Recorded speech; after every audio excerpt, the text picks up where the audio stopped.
Yeah. All right. Got a list of questions here. First question. It's jumping in. Yeah, two-part question here. I didn't sign any waivers or anything like that. You know what I'm saying? Say your name for the camera, please. Liche. Hi, guys. Welcome to the Black Spot. Yeah. Is this for us, right? I think so. Yeah. Cool. I'm gonna. This is a two-part question. What's your favorite pro-black movie? And what's your favorite pro-white movie?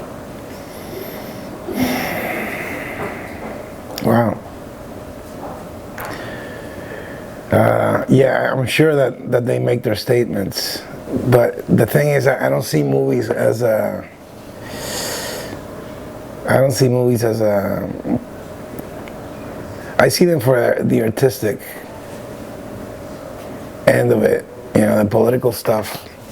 I don't know, but yeah, I love movies that promote everything, and that's what I think, because they promote everything, they are universal, so I don't know. There's a lot of great movies. Dry White Season is a very good pro-black movie, if that's how you guys want to qualify it. I mean, it doesn't even feel right saying those words. But, Cry Freedom, all those movies that back in the 80s raised awareness about apartheid in Africa. Helped a lot, the racism conversation helped it a lot. Helped it, get to a level where people were talking about it in all different levels of society. And white, I mean, there's so many examples. I mean, I don't know.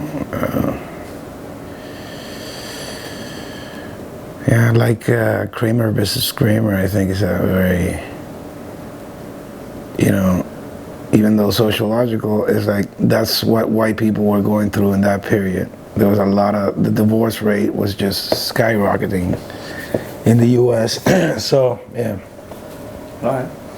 What did adults... But I didn't want to say all that, but that's the thing, is just like, that's why doing interviews is something that that I don't do.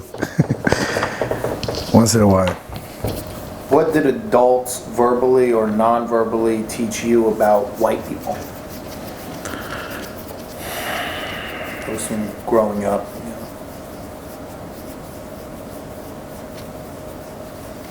There's so many white people all over the world, and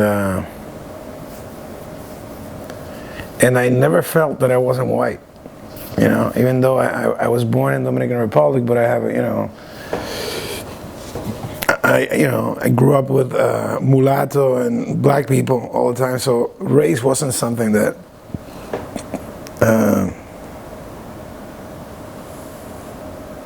there wasn't like a racism ingrained by the society I grew up in, because growing up in the Caribbean is different. And even though I grew up between the U.S. and the Caribbean, I really understood racism when I moved to the United States, and so I don't know that anybody told me, yeah, white people are more privileged or anything like that. I don't remember that.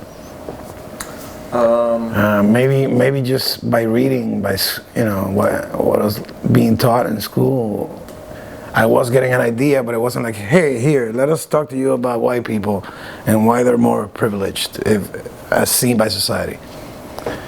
It wasn't like that.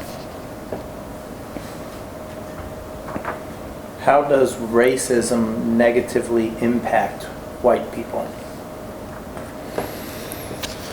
I think sometimes they are unjustly accused and prejudiced. People treat them with prejudice because of worldwide race issues, starting, of course, with slavery. Because the first slaves in the Caribbean, were Spaniards who brought them here, and that I have Spaniard blood, so in a way I am the first slaver of America. if you want to see it that way. So, history is tough, and we have learned to become more aware that we're all the same. But as they were trying to bring about the new world, these guys, they broke all the rules, thinking that they had the right to. And so for stuff like that, the white people are viewed like a bad trait of race. But when you look at it from another perspective, you also see that they're also viewed as a great people by many different sectors of society. So I don't know if these answers are like making any sense, man. You did this before? And they surprised you like this as well? Really? Okay. If you adopted cross-culturally, what would you teach your child about how America sees race? If I adopted? Like if you adopted Ethnically. a child that was, Yeah. I don't know. Well, that's the great thing. A lot of us, I think, stay in New York for as long as we have because everybody's here. So, yeah, we have, we fight each other. One neighborhood is more concentrated in one ethnicity than other. Yeah, I mean, it's just the way life is. You go to school and people have the group that they want to hang out with, and not necessarily with this other group. I mean, that's just the way it is. So people interact and they have conflicts. But at the same time, you see, the great thing you see in New York, for example, is people from all ethnicities trying to genuinely contribute to the other ethnicity. So whether it's support, moral support, or financial support, or collaboration artistically, or in other types of areas. So, yeah.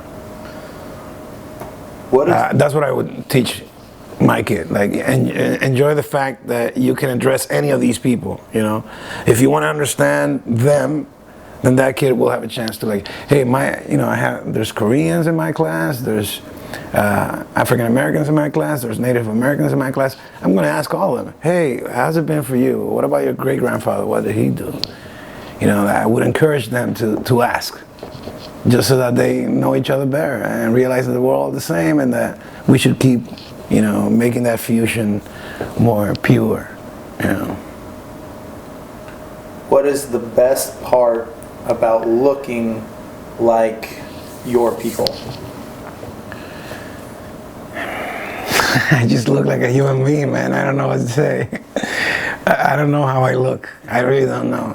Ask casting directors, because they don't know what the hell to do with me.